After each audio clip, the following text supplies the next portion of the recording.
Welcome to the Deep Dive. Today, we're tackling something really fundamental for any business trying to connect with customers and, ultimately make a sale. We're diving into the attract, nurture, sell framework. Exactly. Yeah, think of it as the underlying process, the engine really, of how someone goes from, well, not knowing you exist at all to becoming a really loyal customer, maybe even an advocate. We've pulled together some really compelling material today to unpack this whole three-stage process. Hopefully it gives you a clear, structured way to think about your own customer journey. Okay, let's break that down then. Attract, nurture, sell. Sounds simple on the surface, but yeah, there's definitely some depth here. Attract, first, that's about getting noticed, right? Creating that first beat of interest. Precisely. It's about casting a net, but in the right places. Yeah. Making potential customers aware that, hey, you solve problems they might have. Right. And what's interesting, as you said, is this often happens before they're even actively looking for a specific solution. They might just be exploring a topic. Then you move into nurture. And this isn't the hard sell. It's different. More about building a connection. That's it, exactly. You take that initial awareness, that flicker of interest, and you nurture it. You build trust. You educate your prospects over time. Yep. You're aiming to position yourself as the go-to resource, the helpful expert, not just, another company trying to sell something. And then comes sell. This is where those relationships you've built hopefully convert into actual paying customers. Yes, this is that conversion moment. You're guiding the people who are now genuinely interested, who trust you, through that final decision-making process. You're clearly showing the value that makes them want to buy. What strikes me is how interconnected this all is. It's not like these are just separate boxes you tick off. Absolutely not. They flow completely. How well you do in the attract stage directly influences who you even get to nurture. Makes sense. And the quality of that nurture phase, that directly impacts how easy or hard it is to make the sale later on. It's a whole system, totally linked together. So why is getting this journey right so critical? I mean, it feels important, but what are the real tangible benefits for a business? Oh, the advantages are pretty significant. You're looking at a much better return on your marketing spend because your efforts aren't scattered, they're focused. Right. Less waste. Definitely. And you see a really improved customer experience, which, let's face it, is crucial for loyalty these days. Plus, your sales team becomes way more efficient. They're talking to people who are actually warmed up, who know who you are and what you do. And it impacts the bottom line directly, right? Yeah. The sources we looked at had some pretty strong numbers. They really did. Businesses that actively manage this journey, they report things like up to 20% higher customer satisfaction. Think about that. 1 in 5 customers feeling significantly better about dealing with you. Wow. They also see around a 15% bump in revenue and potentially a 10 to 25% reduction in service costs. These aren't small changes. They're really substantial. Okay, the upside is very clear. But what about the flip side? What happens if you don't really map out or manage this customer journey? What are the risks? Well, ignoring it can lead to some pretty negative consequences, frankly. Yeah. You might just be throwing marketing money away, targeting audiences who were never going to buy from you anyway. Yeah, I can see that. Or sending messages that just don't land because it's the wrong time or the wrong content. You'll likely see leads just disappearing, going cold because the follow-up wasn't there or wasn't relevant. The leaky funnel idea. Exactly. And that all translates directly into poor conversion rates and ultimately higher customer churn, people leaving you. Ouch. Yeah, wasted money, frustrated prospects. Not good. The material also brought up something about internal alignment, how understanding the journey helps inside the company too. Can you expand on that a bit? Yeah, this is a really important point, often overlooked. When marketing, sales, maybe even product development all share the same picture of the customer, who they are, what they need at each stage, how they move through the process, everything becomes much more synchronized. How so? Well, marketing knows what kind of leads sales actually needs and can use. Sales understands the background, the context of the leads they get from marketing, and product development. They get much richer feedback on what customers are really struggling with. And this internal harmony, this shared understanding, that can actually become a competitive advantage. That's fascinating. It absolutely can. Think about it. Your competitors might be operating in silos, right? Marketing does its thing, sales does theirs. Maybe they don't talk much. Happens all the time. But a business that truly gets the customer journey can create a much smoother, more personalized experience. It just feels better for the customer. And that kind of consistent customer-first approach. It builds a really strong brand reputation that's actually quite hard for competitors to copy quickly. And conversely, if you don't get it, if the journey is disjointed, it can actively harm your brand. Oh, without a doubt. Imagine getting confusing messages, maybe a website that doesn't match the emails you receive, or a sales pitch that feels totally disconnected from the information you got earlier. Yeah, that's frustrating as a customer. Exactly. It chips away at trust, it creates a negative vibe, and every lead you lose because of a bad experience, that can make attracting the next customer even harder. It creates negative word of mouth. Okay, so the framework, attract, nurture, sell, clearly super important. Let's dig into that first stage. Attract. What's the absolute core idea here? The core principle really is sparking that initial awareness, capturing the attention of people who could genuinely get value from what you offer. And crucially, like we said, often before they're even actively looking for your specific type of solution. So it's not about jumping straight to the sale. It's more like offering value first, being helpful. Precisely. It's about establishing your business as a useful resource, a place people can turn to for good information, for insights, even if they're nowhere near ready to buy today. What are the main goals then, the objectives we're shooting for in Attract? Okay, key goals. Generate broad awareness, but within your target market. Drive that initial traffic to your online spaces, website, social media, blog. Capture that very early stage interest and start positioning your brand as, knowledgeable and trustworthy in your field. And the content you create for this stage, it should be more educational or maybe entertaining, not just promotional. Exactly. Think, educate, entertain, inspire. You want to be found by people who are exploring problems or topics related to the solutions you eventually provide. You're helping them understand their own situation better. Now, a really critical point that came up was knowing who you're trying to attract. It's not just casting a wide, generic net, is it? Absolutely critical. You need a deep, deep understanding of your ideal customer profile, not just demographics, but psychographics too, what motivates them, their values, their specific pain points. Okay, and also how they look for information. What channels do they use? Where do they spend their time? Without that clarity, your attraction efforts are just, guesswork, likely inefficient. The material suggested doing an audit of your current attraction activities. What should we be looking at? What questions should we ask ourselves? Yeah, a good audit is key. You need to look at the specific channels you're using now, social media, SEO, paid ads, content, networking, PR, events, whatever it is. Right. Then really question the audience alignment. Who are you actually reaching on each channel? Does that match your ideal customer profile? Critically examine your message and value. What are you saying? Is it genuinely helpful? Or are you pushing the sale too soon? And how are you measuring things? What metrics are you actually tracking? Website visitors, social engagement, content downloads, reach, what matters? And finally, step back and assess the perceived effectiveness. Just your gut feeling initially, what seems to be working and what doesn't.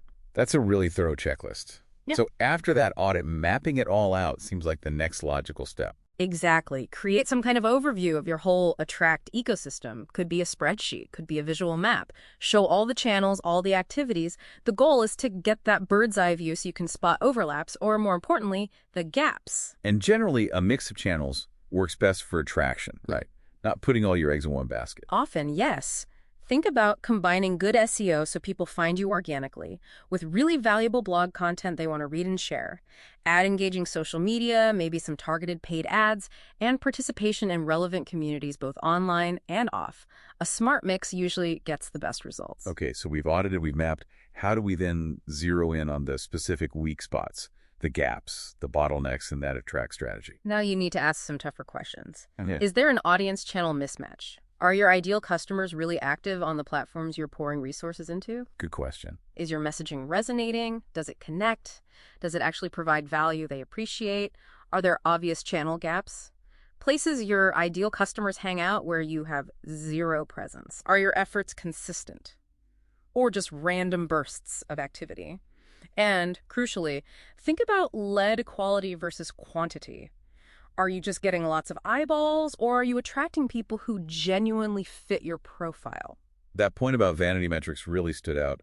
Likes and followers don't always mean you're attracting the right people. Absolutely. Things like click-through rates on your actual content, how long people spend reading your stuff on your site, newsletter signups, those are often much better signs of real interest at this early stage than just, a high follower count. You mentioned a common mistake, Mm-hmm. a mismatch between content and where the customer is in their thinking.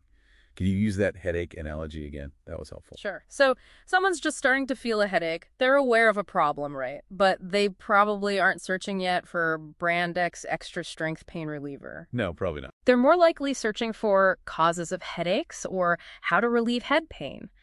If your attract content is only talking about your specific pain reliever, you miss connecting with them when they're first trying to understand the problem itself. You need content for that earlier stage. That makes perfect sense. So attracting the wrong audience isn't just wasted effort up front. It actually causes problems later in the nurture and sell stages. Exactly. It puts a real strain on your resources downstream. Your nurture sequences might not resonate. Your sales team spends time talking to people who will never buy. Frustrating for everyone. Totally. It leads to inefficiency, frustration, and it can even skew your understanding of what the market actually wants or needs from you. And this attract stage is also about laying that very first foundation of trust, even before someone is technically a lead. Yes, absolutely. By consistently providing high-value, useful information freely without demanding an email address for every little thing, you start building credibility. You become a trusted resource. If you gate everything too aggressively right at the start, you might scare people off before you even get a chance to build that initial trust. And that trust is what makes nurture and sell so much more effective later on. That's a really clear picture of the attract stage. Let's transition now to nurture. Okay. What's the core idea here? We've attracted some interest. Now what? Okay, so nurture is all about taking that initial interest you sparked and deepening it, developing it into a real relationship, especially with prospects who aren't quite ready to buy yet. So it's about keeping the conversation going, guiding them along. Exactly. Lead nurturing is that strategic process, building relationships with qualified prospects, continuing to educate them, providing ongoing value, and gently guiding them through their own buying journey. What are the main objectives we're trying to achieve in the nurture stage? Key goals here are further qualifying those leads, making sure they're a good fit, building your credibility and expertise even more, proactively addressing potential questions or objections they might have, keeping your brand top of mind so they don't forget you, and ultimately guiding them towards being genuinely sales ready. And you mentioned trust earlier. It sounds like trust is the absolute bedrock of this stage. It absolutely is. Trust is the currency here. Every email, every piece of content, every interaction needs to deliver real value and show you understand their world, their challenges. Right. And this is where segmentation and personalization become really critical. You can't just blast everyone with the same generic messages. Okay, so how do we evaluate our current nurturing efforts? Yeah. What should we be looking at specifically? You need to examine what happens right after attraction. Someone shows interest, then what? Is there an automated response? A follow-up sequence? What tracking systems are you using? A proper CRM? Email marketing tools? Spreadsheets? Hopefully not just spreadsheets. Well, hopefully not. What kind of nurturing content are you sending over time? Email sequences, newsletters, webinar invites, case studies, maybe personalized outreach. How much personalization is actually happening? Are you tailoring things based on how they came to you, their interests, their behavior? And crucially, what are your sales readiness criteria? How do you know when a lead is warm enough or qualified enough to pass over to sales? Are there triggers? Lead scoring. Got it. So after assessing all that, the next move is mapping out the nurture funnel itself. Seeing the typical path. Precisely. Visualize it. What's the journey from initial interest right through nurture until they hit that sales qualified point? Identify the key touch points, every email, every download, every webinar, and what triggers movement between stages. What actions do they take? And what are some common effective tactics used in nurturing? Well, you see things like targeted email drip campaigns delivering relevant info over time, valuable downloadable assets, ebooks, guides, checklists, sometimes personalized video messages can be really powerful. Oh, interesting. Retargeting ads can keep you visible, and lead scoring systems help prioritize who's most engaged. And underpinning all of this, ideally, is a good CRM. It's essential for segmentation, tracking, automation, and giving sales that vital context. Okay, now how do we find the weaknesses, the gaps, the bottlenecks in this nurturing engine? Again, some tough questions. Are you suffering from lead neglect? Are good leads just going cold because follow-up is slow or inconsistent? That's the leaky funnel again. Right. Is your content relevant? Is it generic, or is it truly tailored to different prospect stages and pain points? How smooth is the marketing to sales handoff? Is it clear? Is information shared effectively? Crucial point. How are you measuring nurturing effectiveness? Are you tracking opens, clicks, MQL conversions, content engagement, time to sales readiness, and where do leads get stuck? Are there common stagnation points in your sequences? Why? That leaky funnel due to inconsistent or irrelevant communication, that seems like a huge potential bottleneck. It really is. And another massive one, maybe the biggest sometimes, is that misalignment between marketing and sales. Marketing thinks a lead is nurtured and ready, but sales looks at them and says, nope, not qualified. That disconnect causes so much waste and frustration. You also stress that nurturing should feel like a dialogue, not just broadcasting. How can businesses improve that? It's about listening more, not just pushing content out. Implement ways to track what people are actually engaging with. Ask for feedback, use surveys, interactive content. Then use that information intelligently to adapt their nurture path dynamically. Makes sense. When communication feels responsive to their behavior and needs, it feels less like marketing and more like a helpful conversation.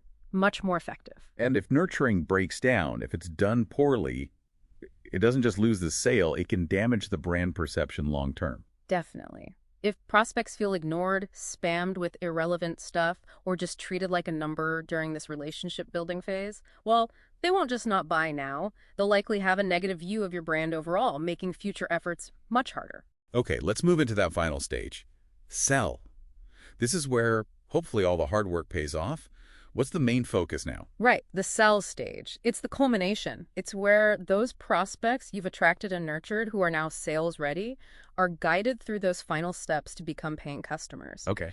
The focus shifts here. Now it's about directly addressing their specific needs, clearly demonstrating your unique value proposition, and making the actual buying process as smooth and easy as possible. So really zeroing in on conversion, handling objections, closing the deal. Exactly. Key objectives. Convert those qualified leads, manage any final objections or questions skillfully, negotiate terms if needed, and ultimately close the sale successfully. And it's vital that this sales process feels like a natural continuation of the trust built during nurture, isn't it? Absolutely critical.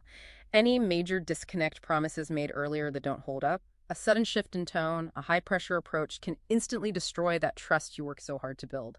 You also made a great point that modern selling, effective selling, is really about helping the customer make the best decision for them, even if it's not you. Precisely. Prioritizing trust and transparency, genuinely trying to help them find the right solution for their situation. Paradoxically, that often builds stronger long-term relationships and can even lead to referrals, even if they don't buy from you this time. So how do we analyze our current sales process? Right. What should we be examining in detail? You need to systematically look at your typical sales process steps. Qualification, discovery, demo, proposal, negotiation, closing. What are your stages? Who is responsible for each step? What tools and materials does your team use? CRM, scripts, demos, proposals, contracts. How do you handle objections? Is there a methodology? Training? Do you conduct win-loss analysis? Do you know why you win and why you lose deals? And what are your key success metrics? Conversion rate, sales cycle length, average deal size, revenue. You need to track these. Got it. And after that analysis, mapping out the sell process visually is the next step. Yes, create a clear map. From the moment a lead becomes sales qualified right through to the purchase. And I'd strongly recommend including the initial onboarding phase too. That first experience as a paying customer is so important for retention and loyalty. What are some common stages in, say, a B2B sales process? You often see things like initial qualification, maybe using a framework like BANT, which is budget, authority, need, timeline, then a deeper discovery call, a tailored demo, delivering a proposal, negotiation, closing, and then that crucial onboarding. Right. And again, your CRM is absolutely vital here for managing the pipeline, tracking everything, forecasting, follow-ups, the whole 9 yards. Okay, how do we spot the weak links, the bottlenecks in this sales funnel specifically? Look for the drop-off points. Where do prospects most often disengage during the sales process? Why? Critically assess your value proposition clarity. Is it coming across strongly and consistently in sales conversations? Good point. Examine that marketing to sales transition again. Is it truly seamless? Is all the context getting passed along effectively? Assess your sales team's preparedness. Do they have the right training, skills, tools, materials? And look for friction in pricing or purchasing. Is your pricing clear and justified? Is the actual buying process easy or cumbersome? You flag a really critical bottleneck. When there's a disconnect between promises made earlier and the reality in the sales talk or the product itself. Absolutely. If marketing or nurture content overpromises or even just sets unrealistic expectations, it puts the sales team in an impossible position. Yeah, they're set up to fail. Pretty much. It almost always leads to lost deals and unhappy prospects who feel misled. And sometimes it's simply just a lack of strong closing skills or maybe a reluctance to actually ask for the sale. Exactly. You can have a perfectly qualified, interested prospect, but if the salesperson hesitates or doesn't know how to confidently guide them to a decision and ask for the business, well, you're leaving money on the table. Simple as that. It's really interesting how you connected sell stage problems back to earlier stages. Like price objections may be stemming from poor attract targeting. Yeah, that's a classic example. The sales team keeps hearing it costs too much. The knee-jerk reaction might be, we need to lower our price. Right. But maybe the real issue is that your attract efforts are bringing in people who genuinely can't afford you. Or maybe your nurture stage didn't do a good enough job explaining the value that justifies the price. The problem might not be the price itself, but who you attracted or how you nurtured them. And a bad experience during the sell stage, that can also really hurt your brand reputation. Oh, definitely. People who feel pressured, misled, or just had a difficult buying process, they talk, they share negative reviews, and that makes attracting the next customer that much harder. You also mentioned the sell stage is a goldmine for market intelligence. Yeah. How can businesses tap into that? Listen carefully. Pay close attention to the objections prospects raise, the questions they ask, the reasons they give for choosing you or going elsewhere. This is direct feedback from the front lines. It's invaluable for marketing. Maybe they need to adjust messaging. It's invaluable for product development. Maybe there are feature gaps or unmet needs coming up repeatedly. Feed that intelligence back into the business. Okay, we've really dissected attract, nurture, and sell. Now, how do we bring it all together? Create that cohesive customer journey blueprint. Right. The crucial step is visualization. Create a map, a flowchart, something that shows the entire journey, how someone moves from attract through nurture into sell. Show the connections, the handoffs, the transition points. See the whole system. Exactly. See it as one integrated flow, not just separate pieces. That holistic view is key. So once we have that map, and we've identified potential gaps or bottlenecks throughout, how do we decide what to fix first? How do we prioritize? You need to prioritize strategically. Look at each issue you've identified and evaluate it on two main factors. Potential impact, how much will fixing this improve key results like revenue or satisfaction? And ease of implementation, how difficult, costly, or time-consuming is the fix? A good approach is often to look for the quick wins first. Those things that have a high potential impact but are relatively easy to implement. Get some momentum going, show some early results. And making those transitions between stages, attract to nurture, nurture to sell, making those as smooth as possible is really important. Absolutely critical. Smooth handoffs, often helped by integrated tech like a good CRM and clear, aligned team processes, are vital for a good customer experience and better conversion rates overall. Friction between stages is a killer. So how do we actually start building an initial roadmap for optimizing this? What are the first practical steps? Okay, pick your top 1, 2, maybe 3 priorities based on that impact ease assessment. Then, for each one, brainstorm concrete, actionable first steps. What can you do right now or very soon? Get the ball rolling. Exactly. Focus on those quick wins, but also maybe start sketching out longer-term strategic changes that might be needed for the bigger, more complex issues. You mentioned earlier how looking at the whole journey can reveal systemic problems you'd miss otherwise, like low sales conversion actually being an attraction problem. Yeah, that's a great example. You might see poor sales numbers and immediately blame the sales team or the sales process. Common reaction. But stepping back and looking at the whole map, you might realize, hang on, our attract stage is bringing in tons of leads, but they're just not the right fit for what we sell. So the sales team is fighting an uphill battle from the start.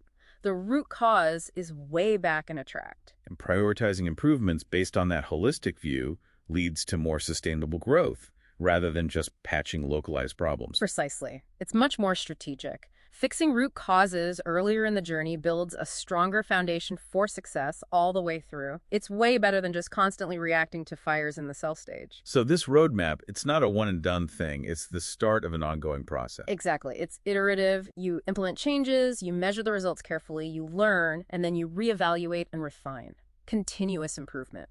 Okay, as we wrap up this deep dive on attract, nurture, sell, what are the absolute key takeaways for sustained marketing effectiveness? What should listeners really hold on to? I'd say Always keep the customer at the center, their needs, their perspective. Recognize the power of data and metrics. You can't improve what you don't measure. Value customer feedback, actively seek it out and use it. And strive constantly for alignment across all stages and all teams involved. And it really is an ongoing journey for the business, too, Yeah. not just the customer, not a project with an end date. Absolutely. Regularly review your journey map. Keep a close eye on your metrics. Assess how each stage is performing. Be ready to identify new bottlenecks as things change and adapt your strategies. It's a continuous process of refinement. So embracing that continuous improvement, that customer focus, makes businesses more adaptable, more resilient. Definitely. By monitoring leading indicators, listening to customers, you can often anticipate market shifts or emerging issues. You can be proactive, adjust your approach before problems become critical. Okay, so a final thought for you, our listener, to take away and maybe mull over. How can you apply this Attract, Nurture, Sell framework right now to identify the single biggest opportunity for improvement in how your business engages with customers? Thanks for joining us for this deep dive.